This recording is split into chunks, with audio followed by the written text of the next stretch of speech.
Hey, what is up? This Amberland. We here. It's already gonna get weird. I'm going to give you that because I am who I am. And before I get into it though, happy post 420. I hope you all had a really good and safe holiday. I know I did. It was pretty lovely. But yeah, I wanted to clarify, not even clarify, but I wanted to go back into my when I was talking about high fidelity. You know what, man?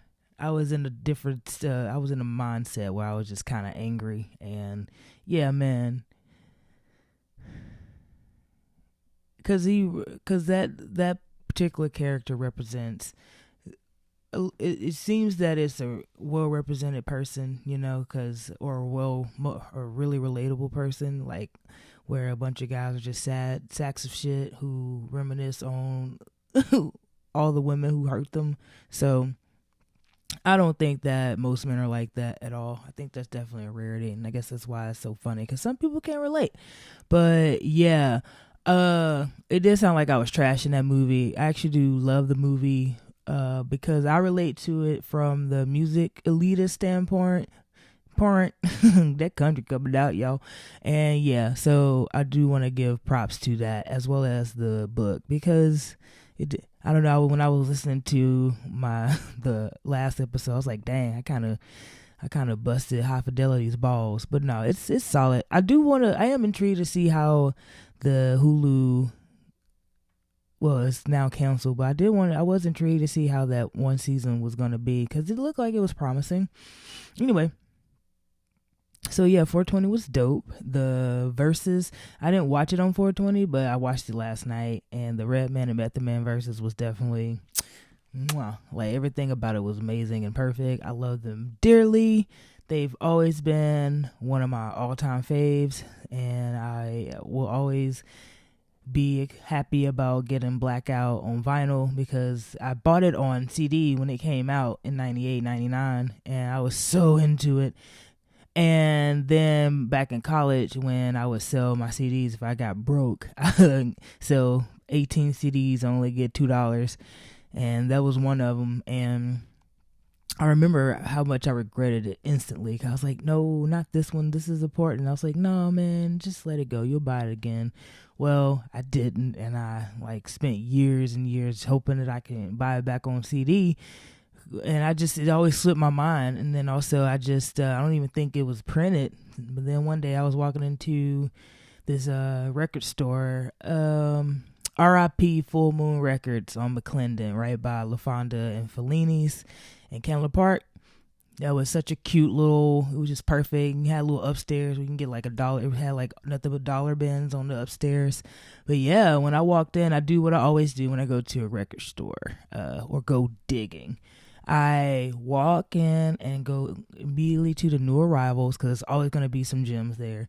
And one of them was Blackout on vinyl. I was like, what are you guys doing? Listening to Serial Killer on vinyl is always a beautiful time. It's one of the few RZA beats that I love. But yeah, the verses was dope. They even performed that song, that shit. And they even said, oh man, this is for the old school fans. Only a few people probably know this song. I'm like, I'm one of them, nigga, and that's my favorite of y'all's. So I do like, cause they came out with Blackout 2. Of course I bought it. And I do like their Miss International song. It's so cute. But yeah, 420 was great. And yeah, the weekend was too. It was so weird. Yeah, all my homies were clowning me because it's like, dang, you out 3 nights in a row. And it seemed like, and I realized like when I go out these days, especially because I'm newly fun employed, I definitely consider going out as work now, especially as a comedian, because I find myself, where does her come from? There we go. But yeah. I find that, I find myself networking because I'm going out and I'm hanging with people and I'm meeting new people. And then they get to know me. Then I start cracking jokes. And then they start laughing. And then they realize, dang, this person's funny as fuck. And then I end up being like, yeah, I do stand-up comedy. It's like, oh, that makes sense. And then we just exchange info because Black creators, man, we always out here doing the thing, man. So I really enjoyed it. It was a good weekend, but also like going out is just funny, especially going out like because I went to MJQ for the first time in like 2 years. This past weekend, I'm like, nothing has changed. Just want to dance, but I'm just too old now. And these young little niggas be like, "Hey, what's up?" I'm like, "Nah, man, go get your pops, cause no thanks. I ain't fucking with these youngins. I ain't fucking with nunnins, cause I told you, nun girl summer, being holy." So, now I'm getting into the topics, and before I dive into the obvious hot topic being the Derek Chauvin verdict, I want to play this clip that is from All the Smoke that had Charles Woodson back in January, and he's made such a great point, and I'm gonna go ahead and play this for you. And it's a long clip, so it's about 2 minutes. So yeah, there's parts where if you want to skip, but I just feel like all of the 2 minutes is very important, so I'll play it right now. And yeah, this is the only defensive player to ever win the Heisman, Charles Woodson.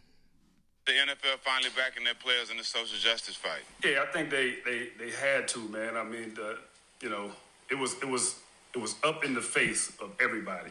I've watched, all that you guys have done, especially, surrounding George Floyd. And when people saw that, man, I remember watching Dave Chappelle's stand-up when he emphasized 8 minutes and 46 seconds. You know what I'm saying? And when he emphasized it, it almost shook your body, because the whole world actually sat there and watched that, and you could sit there and watch it for 8 minutes and 46 seconds, and when you watch that, it tears you apart, because the look on the face of the officer, to me, was the most disheartening part of the whole thing, because for one, he didn't care about the life in which he took, but then his face also told you, ain't nothing gonna happen to me. I have all of these cameras on me. I got all of these cell phones, probably got cameras from the store zooming down on him, and his face said, man, I don't care. You can't do nothing to me, and nothing's gonna happen to me. And the world saw that, man, and that's why there was an uprising, not just here in the States, but around the world in different countries. You saw people who were standing up and actually felt like at that point they had the courage to stand up and say something. So the NFL, what that moment symbolized is, I think they mentally, you got a picture of Colin Kaepernick kneeling down, and then you got a picture of that officer kneeling down, and you said, you got to step back and say, wait a minute, we just vilified this guy for kneeling down for change. And he's no longer allowed to play in our NFL because we pitted him against the American flag. And then we got this officer of the law who's kneeling down, taking a life as if he's going to have immunity and nothing's going to happen to him. And so the NFL had to. They had to come around. That last part is my favorite part, when he said that Derek Chauvin looked in the camera with absolute confidence, because he knew that he was going to get full immunity. That was literally, I still haven't seen the footage, but Charles Woodson describing that, when he described it back in January, I was like, damn, that's such a great point, because that was one thing, cause especially with the fucking NFL, as mad as I was about that shit, with how they treated Colin Kaepernick, that was the first thing I thought of. I was like, yo, this nigga's straight up trolling. He's trolling the shit out of black people, because that was our peaceful way of protesting, kneeling, and it got vilified, looked at as unpatriotic. And then you got this nigga who's like, well, I'm gonna do what you niggers think that is peaceful. Well, I'm gonna use this against you. Like, it's like, I'm gonna use it against your own, like, old Klansman head ass. Oh my Lord. It was so fucked up. It was so fucked up. It was very fucked up. Just like when you thought of that and you're like, damn, and it was before the trial. Well, and the look on Derek Chauvin's face when he heard all 3 verdicts, he's like, what? Me? Like Kevin on stage made up a good point. It's like, but I'm white. I'm a white man. Like, yeah, that's how he was looking. So that motherfucker got guilty on all them counts. Manslaughter, second degree, or third. I don't know the degrees. I know he definitely didn't get first degree murder. It was second degree murder, third degree murder, and then manslaughter, I think. And so he could face up to 40 for one of them, up to 10 for another, and up to 20 for another. So the sentencing is going to happen in 8 weeks from now. But so people are still like, hey, the wokey wokes. They're like, yo, man, this ain't justice. Justice would be going back in time and having George Floyd being alive right now to this day. And it's like, okay. But yeah, that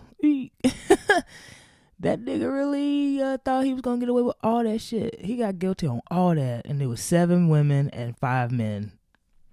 They weren't going to let that motherfucker walk. Nobody. No, that wasn't going to happen. And then there was all these, because the media is so fucking shady and sensationalist, that they were doing these reports like, oh, well, this could be a mistrial because the judge is saying if they try to bring in more evidence. And it's like, because they were trying to bring in more evidence. The defense they were trying to bring in more evidence that George Floyd had the stuff that was in his system was what killed him. It's like, nah, nigga, no. No one's going to survive that shit. No one's going to survive someone being on their neck for almost 10 minutes. We thinking it was almost 9 minutes. It was damn near 10 minutes. Fuck out of here. Your whole body, too. And it was so crazy. It's so bittersweet because we black in America. We couldn't even celebrate this shit because 20 minutes before the verdict, they killed another black person. And it was a young black girl, a 16-year-old girl, Ma'Khia Bryant. We said so many new names. Ma'Khia Bryant is a new one. She was killed. Someone called the cops because, let's see. So they said, and what was terrible, she was in the foster care system. So ain't no telling what was happening. I mean, she had a knife. So her mom, not her mom, so her aunt said that her niece, which is Ma'Khia, she lived in a foster home and she got into an altercation with someone else in the house. And then she said the niece had the knife, but maintained that the girl dropped the knife before she was shot multiple times by a police officer. So, I mean, they acted so swiftly. It was in Columbus, Ohio. They acted so swiftly, where the cops came and she was shot 4 times. And it's like, why are we shooting to kill? We can't just diffuse the situation. It's like someone said, I saw a post where it's like, well, so you're saying that all that training that social workers get, guidance counselors, school principals, all that shit, you telling me security guards, like especially a security guard, like all they do is diffuse situations without having to resort to violence. That's always the last resort. These niggas coming in shooting to kill like fucking John Wayne and shit. Like, what the fuck is this Wild Wild West shit? It is a 16-year-old girl, but of course she's a black girl. So they see they start seeing black girls as adults by the time they're 8. Fuck out of here. And I can attest to that shit. When I was 8, definitely dealt with that shit. Fucking psychopaths out there. So you got these scaredy ass fucking cops coming up to a girl. Okay, she had a knife, so she gotta die? What in the fuck is this? Hell, like what? You can't just tackle her or some shit? Especially when the knife is already out of her hand by the time the cops came. You think a girl's gonna see a cop and be like, oh, what do you... Instinct is always to hide the shit. Throw the shit. Come the fuck on. And there's a really good chance that she was in foster care. Not saying this is the case, but it's a really fucking good chance she was probably defending herself, because in foster care system, like, especially in her age, and she's almost an adult, they just... There's a real good chance that she was getting bullied. You know what I'm saying? Like, I mean, if she's 16 years old and still in the foster care system, she's still dealing with a bunch of bullshit. Like, and it's so sad because you could tell that, like, the people we've been, a lot of people have been sharing her social media posts, her TikToks. They're so fucking wholesome and adorable. She loves, just doing little hair tutorials with her baby hairs. Sweet, precious little girl. Okay, motherfuckers get mad and get knives and shit. Hell, I'll carry a knife. I got 2 knives. What the fuck? I mean, I don't want to use that shit, But damn, if I have to will that shit out, I don't want to be like, well, I hope nobody kill my ass. Like, that girl could have been protecting herself. But now she's dead. She is dead. Like, that's crazy. Just with Adam Toledo, who's 13. Tamir Rice, 12. Like, Trayvon Martin. 50, you know what I'm saying? Like, Trayvon was 17, right? And then Mike Brown, he was 18, but he was a big boy, so let's keep shooting him. It's like all these young kids been looked at as adults. And then you got these grown-ass white motherfuckers shooting up the place, and they've been looked at like they're infants, like they're babies that still need to be breastfed. Get the fuck out of here. No thanks. So, So going back to the Chauvin trial, there's been so many dumb reactions. One was the Las Vegas Raiders. I forgot them niggas went to Vegas, but yeah, the Raiders, they just can't keep home, huh? They Oakland, they LA, they back to Oakland, they back to LA. Now they're in Las Vegas. Anyways, they need to go back to reading and researching before they do stupid shit like what they did. So they released a tweet after the verdict, and it says, "We can breathe for 2021." By the way, best 420, man, right? Still. So for 2021, it's like, we can breathe. And Mark Davis, which I'm assuming is Al Davis's son, I don't even fucking know, he owned up to it. And he said, I own up to it, but I'm not going to take it down. If I offended anyone in the Floyd family, then I'll be really disappointed. It's like, it's a total disappointment. And then an analyst was telling him, like, yo, black man, he's like, yo, man, do you realize that We Can Breathe was a counter protest to Eric Garner's peaceful protest from cops, fucking asshole cops in New York in 2014, a few weeks after Eric Garner's death, and people were protesting about that shit, rightfully so. These fucking oinks making the place smell like bacon, they go to the streets of New York and they have on t-shirts that says "We Can Breathe." So even after Mark Davis of the Raiders, when he realized that, he's like, well, I'm still going to keep it up. So fuck the Raiders, right? I mean, when have they been good? They haven't been good literally since the 80s. Like, fuck out of here. And then Nancy Pelosi, I'm just going to go ahead and play this clip because you can't make up this type of stupid. What happened, and thank God the jury validated what we saw. Just so again, thank you, George Floyd, for sacrificing your life for justice, for being there to call out to your mom. How heartbreaking was that? Call out for your mom. I can't breathe. But because of you, and because of thousands, millions of people around the world who came out for justice, your name will always be synonymous. Bitch, what are you fucking talking about? Thank you for sacrificing your life, bitch. What are you talking about? Are you revealing something? Are you revealing something that, like, what you trying to tell us, Nancy? Let's not even, conspiracy theory, we have plenty for that one. If she gonna sit here and say that, thank you for sacrificing your life for this, what are you talking about? What are you even insinuating? Are you insinuating there was some knowledge prior to this shit? Before, like, what are we talking about? You saying he took a deal? He's like, look, man, all right, so we gotta get this motherfucker that's in the White House out of here. We gotta look like the heroes we've been, the liberals and the Democrats. So what I'm gonna need you to do, and then don't you worry, your family's gonna be set up for life. Like, what are you talking about? Like, don't make it sound like it was some shit like that, lady. Out here making no sense. Talking about thanks for sacrificing your life. He didn't know that he was gonna be a martyr. I don't think he was gonna take this trip thinking that he was gonna be a martyr and not be there for his daughter. What the fuck is this? this bitch right here. I'm so over this lady. Nancy Pelosi been getting on my nerves for a minute, y'all, with them fucking bad knees. Gonna wear a kente cloth, kneel, and then struggle to get back up. And then who had to help your ass up? A black woman. Get the fuck out of here. And shame on that. But speaking of a black lady, I don't know who that black woman was in the back who was agreeing to everything that Nancy was saying. I was like, man, don't be representing the tightrope crew and you up here agreeing to that shit. Because, like, as soon as Nancy Pelosi said, thank you for sacrificing your life, the lady did that. It's like, bitch, you know you don't agree with that shit. Stop. We got to stop. We got to learn from this shit. Black people, stop. Stop being around white people who say stupid shit like that. She don't get it. And she ain't gonna get it because she like 800. All right, moving on. Let's talk about something that won't make me so upset, but it's still kind of sad. Talk about LaMarcus Aldridge, because damn.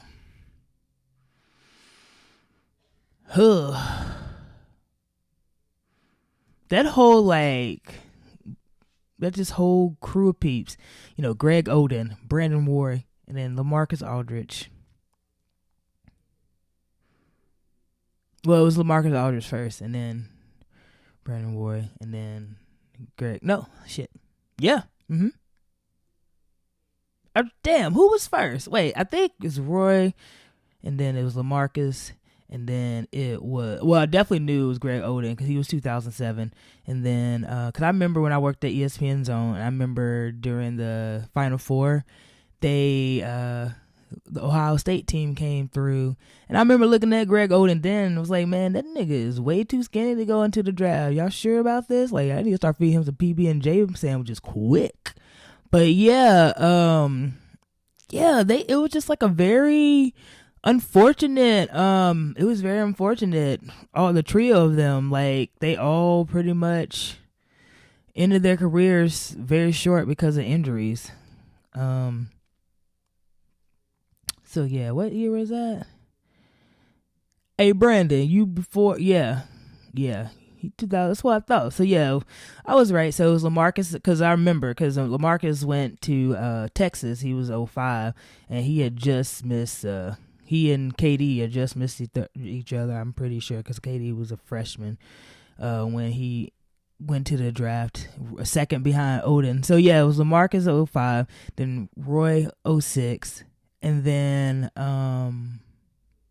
Oden 07, and just those three, that would have been such a dope ass team. And then you had Damian Lillard come in, 2011, 2012, and it's like, oh shit.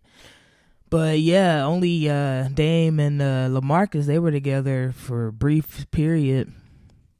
But even then, like, Dame came in hot. Like, they started treating him like he's been there before LaMarcus. Like, LaMarcus was there for like 5-6 seasons before Dame came, and I was reading about it then, where he's like riding in Portland, and you see Dame with the big old Adidas billboard. He's only second year in the NBA, and LaMarcus, man, he was buckets, bro. Like, I love the shit out of him, but he got out of Portland so he could get more play time. Well, get a chance with the championship team, but he went right after they just won with the Spurs. So ever since he went to the Spurs, it's just been like he's been balling, but this is the first season where he really wasn't balling as hard.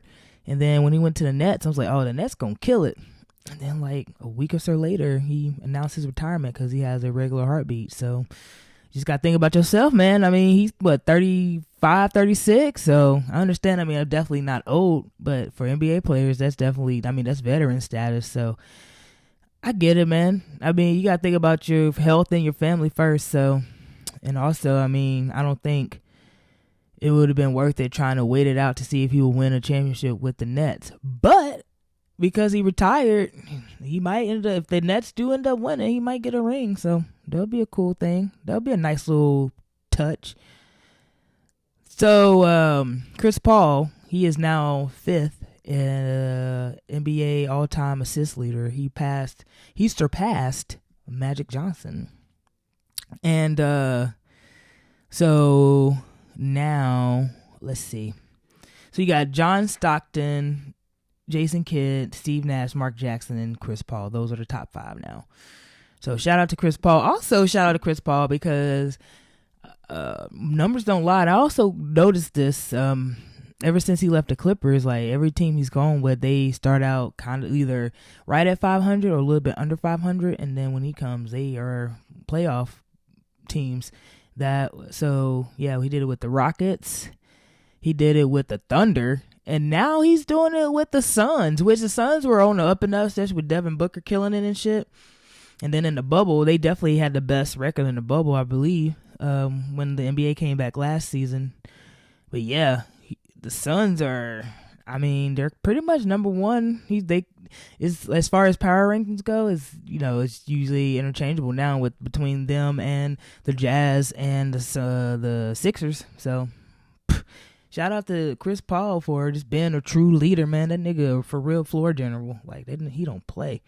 So I fucks with it. Also, don't call Kyrie Irving nigga. He does not like that shit.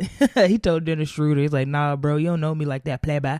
So, man, it just seems like I just did a tribute to point guards. But yeah, the next point guard I'm propping up is Stephen Curry, because he's having a very historic run right now. But even though I saw him quote, I saw a quote that because he just got interviewed after a game, he said, I definitely deserve MVP. I feel like I am the MVP, but I might not win it. It's whatever. He might not win it because his team is not necessarily, they're like slightly above 500, but it's him and Dame pretty much, and Joel Embiid. They've been killing it. But yeah, Curry, he had like 49 points recently. And let's see. He is the first player in NBA history, age 33 or older, to score 30 or more points in 11 straight games, passing, of course, Kobe Bryant, who scored at least 30 in 10 straight games in December of 2012. So this is what he's averaging right now. 40 points per game, 54% field goal, and 50% three-point field goal. He's made 78 threes in that stretch.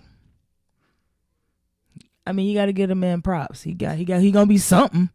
Maybe he could become my player of the year. I doubt it though, because if he was like that last season, he probably could have. But I don't know if he'll get. He's definitely gonna get All NBA for sure, first team.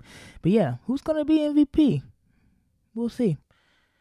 So before I go into the timeout, I want to give a special shout out to Black Rob. Rest in peace, man. Whoa is one of my faves ever. When that shit came out, I was like, whoa! Literally, I was obsessed with it. Then G-Dep, when he did that shit with G-Dep, take this money, make this money, ain't no way you could take that. Anyway, and then of course fucking Diddy being in the video for no damn reason. Ugh. So that's. And then Special Delivery too. So he was part of that whole phenomenon. And when the Harlem Shake was a big deal, he's part of that too.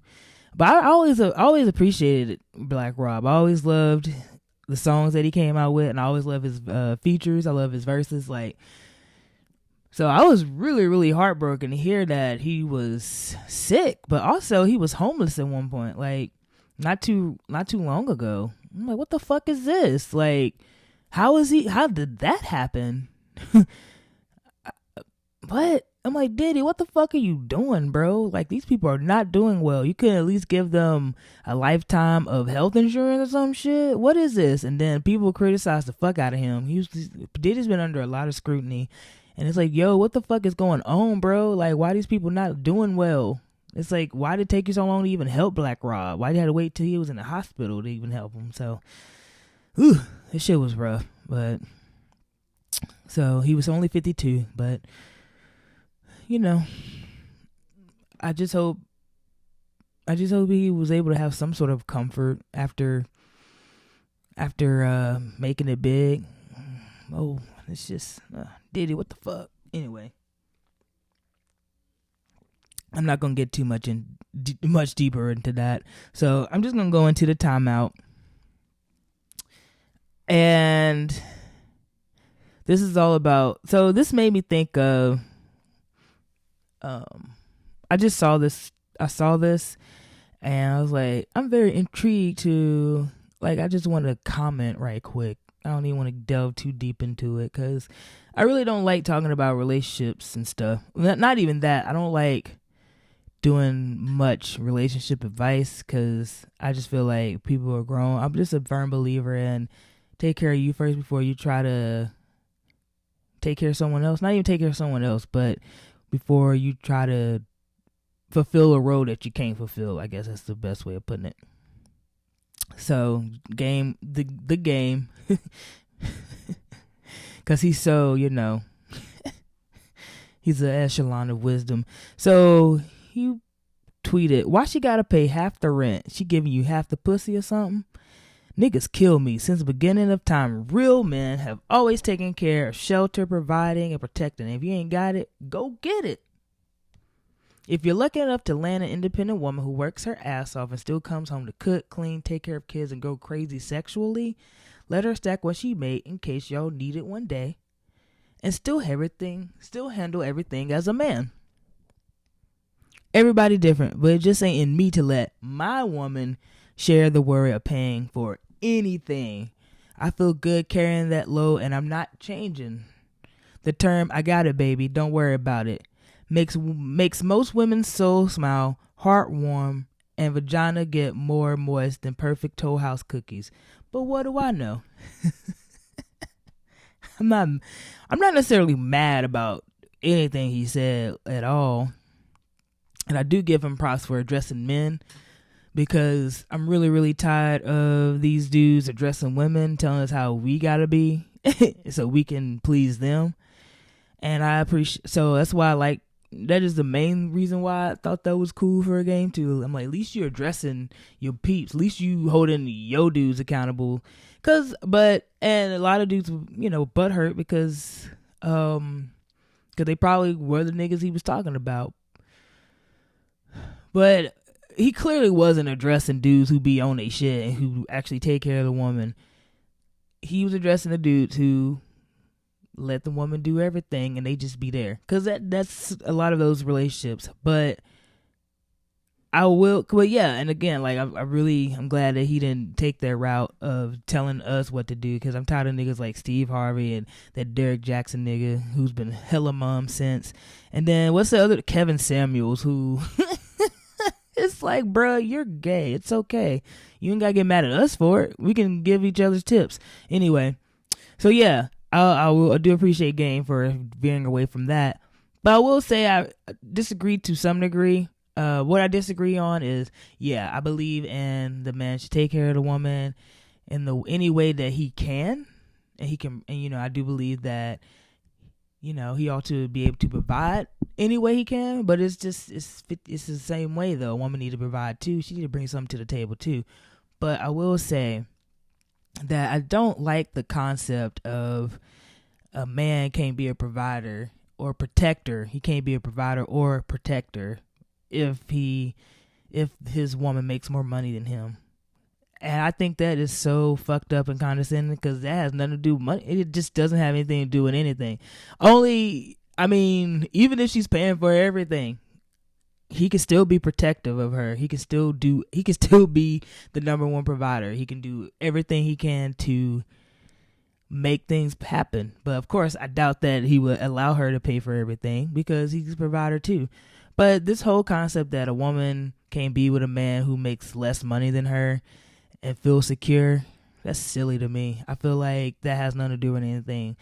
But I will say that every woman wants to feel secure in their relationship, and they want to feel protected in a relationship. It doesn't matter what orientation it doesn't matter what sexual orientation she is. It doesn't matter, non-binary, binary. It doesn't matter. I really do believe that we all want that shit, because we all deserve it, because it's hard as fuck to be a woman, and this world was not built for us to succeed. So hell yeah, we want that shit. And hell yeah, I believe there's a lot of truth in what the game said. But I don't think that just because she's going half in on bills or any of that. I don't feel like that makes him less of a man. I don't think that makes him less of a provider and less of a protector. So I just feel like we put too much emphasis on money when it comes to relationships, especially heterosexual relationships. And I just don't think that's the case. So, but I do believe that money aside, yeah, the man, all that needs to happen, got to protect her because these motherfuckers wild. And there's wolves out there, and we would love to have a gentle wolf by our side protecting us against the other ones. So, and all that to say, love y'all the best. But seriously, don't, it's just, I feel like that's where a lot of that comes from too, where it's a lot of ineptitude, like feelings of ineptitude or feelings of inadequacy or inferiority complexes. I just feel like that's where a lot of I feel like that's where a lot of the divide comes from, because they feeling like they gotta uphold this standard of, oh well, if I'm not making enough for her, how can I even provide for her? Because other niggas out there with more money. Yeah, but there's other niggas that she ain't in love with like she is with you. So let's build together, baby. All right. So, like I said, there's no right, wrong, or way to be, just, there's different ways to protect. That's all it is. Oh, right. So, we're going to go to the brick. Clearly, the brick is Nancy Pelosi, dumbass. What the fuck, bitch? Get out of here. Like, she the type of brick that, it's like, why this bitch even on the court? We ain't going to pass her goof ass. So, fuck her. She can't even set screens for a nigga. Get out of here. So, goodbye to Nancy Pelosi.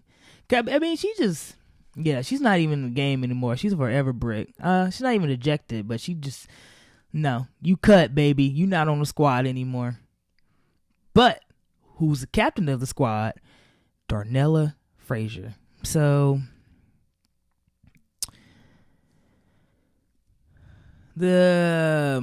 her aunt made a really good point. She said the sad thing is, if it hadn't been for that 17-year-old girl Darnella, it would have been another black man that was killed by the police, and they would have said, oh, it was drugs, oh, it was this, which is true, because they try to even do that even with the evidence being very clear with the video.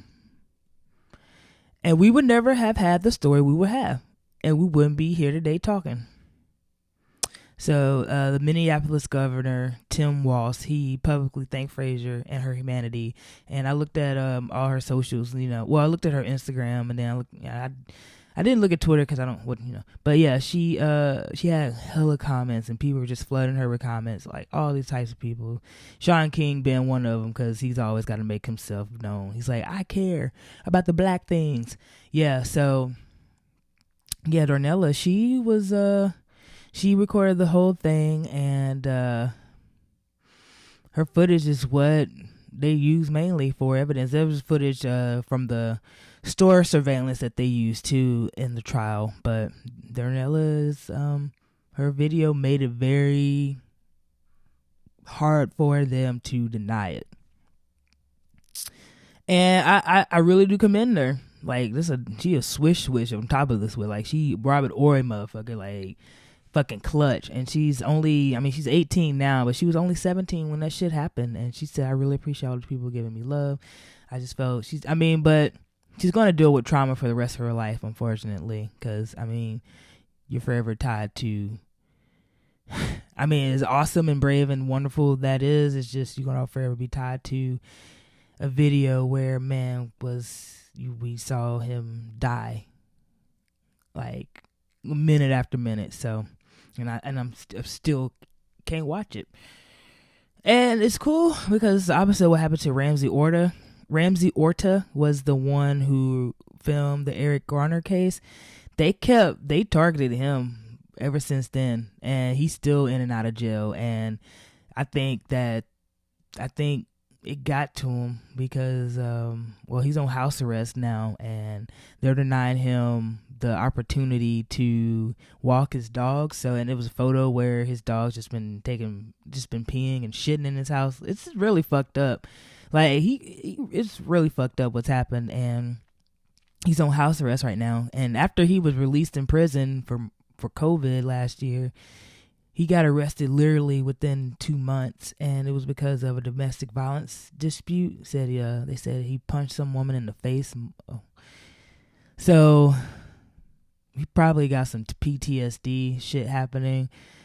I mean, well, he was only 22 when that was filmed, so he's 29 now. He's not even 30 yet, and he's already, I mean, he's scarred, and he's literally scarred because he got slashed in the face. That was like the most recent article about him, November 2020. He got slashed in the face. No. He got slashed in the face first, and then he got put out on a house arrest because the dogs thing was the most recent. So, yeah, they're not even letting him walk his dogs. I mean, he really can't leave his house. I mean, it's just fucked up. And while we own, I mean, this is, I'm still on the Swish, but I just wanted to briefly say that, actually, Swish, I'm going to do it, it's a double Swish. Shout out to Bobby Shmurda, man, because they trying to get that nigga. Because it's 2026 when his parole's up, and he can't do anything. No drinking, no drugs, no affiliation, no color affiliations with Crip. And so he had to turn down some custom shoes yesterday, like a few days ago.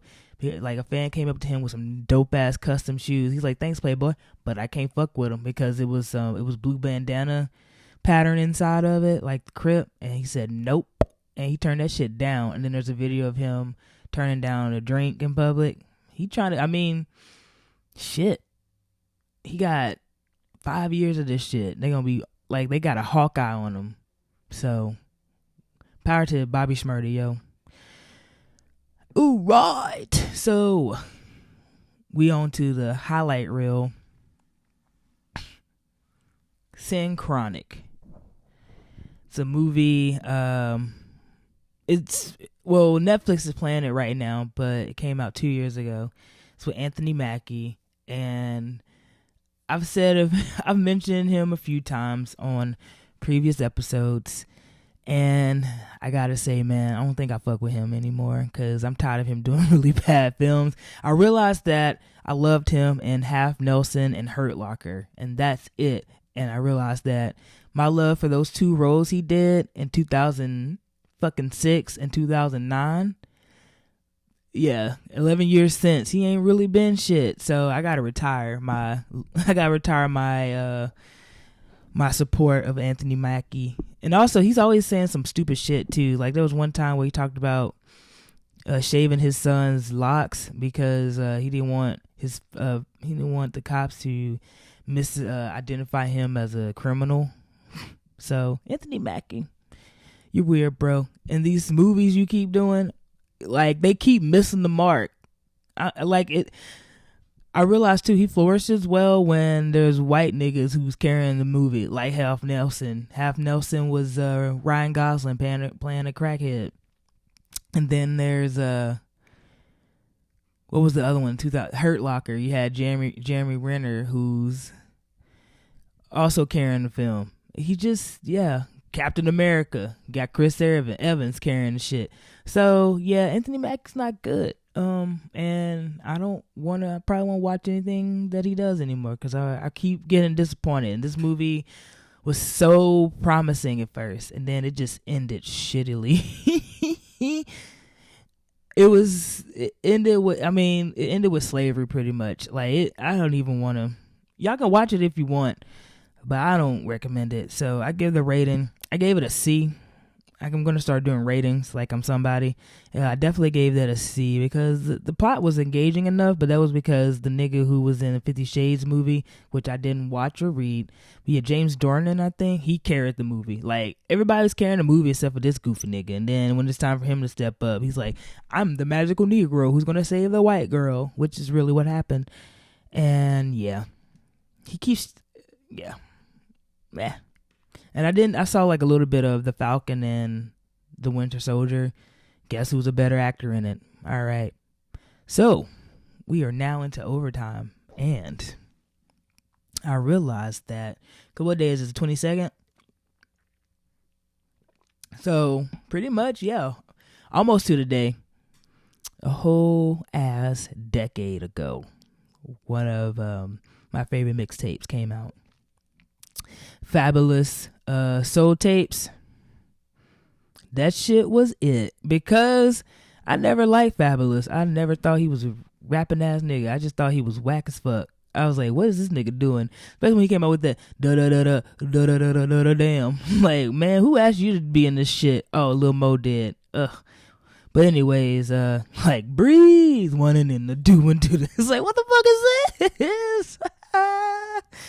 Oh my god. But anyways, this was none of that. Yeah, the Soul Tape shit. I mean, just the first three.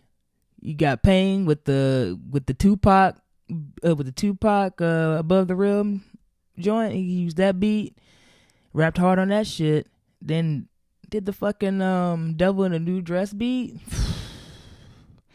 But my shit, really though, when that shit came out, I literally, like, every day I would play this shit before I went to work, and I would just. It's like, I always say to myself, if everybody's a boss, then who's really working? And I made sure that I was no basic bitch who made turkey burgers and hot chocolate. Turkey burgers and hot chocolate. Really, ho? It was like, damn. Them white squares are stepped on. Billie Jean. But yeah, I love So yeah, really, those my shit. Riesling and Rolling Papers too. All that shit, man. I love all that shit. So yeah, shout out to Fabo for coming out with that. 2011, it was some hot shit, and I realized that, I mean, I'm still playing some of the shit. Like, I just played this album, Subtract. I fucked with that album. It's the one with the all caps SBTRKT, and it was with Sampha. That's how I discovered Sampha and Lil Dragon and Jessie Ware. Yeah, no, not Jessie Ware was Disclosure, but yeah, they were the shit. And then Wale, Ambition, that was my shit. Like 2011, these albums got me through. And then Big Sean, Detroit, I fucked with it. So yeah, man, shout out to all those. And then there's a new super group with E40, Ice Cube, Snoop a Loop, and Too Short, and they're called Mount Westmore. And the song that they had a song out already, I forgot it already, but the one that they called My Eye in My Ear, big subwoofer with the sun. Yeah, that shit was dope. It's yeah, I fuck with it. I really like it, and it's produced by Kato on the track. Kato, Kato on the track. He's some groovy Asian. So there's some other stuff that he's produced too that I recognize, but yeah, he did a good job on this one. I fuck with it, and it's really good. Everybody rapping in their own cadence, and it ends with Ice Cube. And I fuck with Ice Cube. But yeah, it's a really interesting. It's a good super group, so I fuck with it. I don't know. I don't know if, I mean, they might be coming out with an album. It's supposed to be coming out this month, but maybe. And there's this new track. Shout out to Sean of Watch Guys. He sent me this track. Mike Evil Eye. I really fuck with that. That shit sound really good. Got some Earl Sweatshirt vibes, and I looked at the video of it too. I really love that shit. I love videos that have juxtaposing camera angles. I love that shit. So he's smiling the whole time. It's like, oh, look at that, black man joy. So yeah, check that out. His name just Mike, Mike, and then it's called Evil Eye. Yeah, I think that's all the movie and music stuff that I've been like put on or listening to. Shows I'm on, I want to give a shout out to my homies Lisa Smith and Nico Smith, no relation, and they're co-producing a show called Love is Trash, and it's a stand-up comedy show where people just tell stories about really comical, romantic or non-romantic encounters. So I'm probably gonna check that out. It's gonna be at Ponce City Market. I think it's I want to say it's at 10. So yeah, you got plenty of time to enjoy your life, with your peeps. Get some dinner and shit, and then come on through. I'll probably be there. I plan on being there rather. So yeah, Ponce City Market, Roll Call Theater. So it's right next to some pancake restaurant. It's like I think it's called the Pancake House. I'm not sure. So I'm doing a really bad job at. I'm like, man, like Ponce City Market. You know what I'm saying? Like Roll Call Theater. You won't miss it, bruh. And then I'm hosting a show tomorrow, April 23rd, Friday. It's gonna be at 8:30. It's called the A-List. It's an A-List lineup. I'm very stoked about it. It's the first show I've hosted since February 2021, or since February 2020 rather. So it's been about 14 months since I hosted the show. Very stoked about it. And it's at 8:30. So catch me there. Also at Roll Call Theater at Ponce City Market. That's like the new thing. Roll Call. Shout out to them. I mean, because we definitely needed new comedy venues. Not all survived. So yeah, that's about it, y'all. I'm about to go ahead and do this thing, you know what I'm saying? Just live my life like it's golden. Jill Scott. It's been awesome. I'll catch y'all next time. Y'all have a great weekend.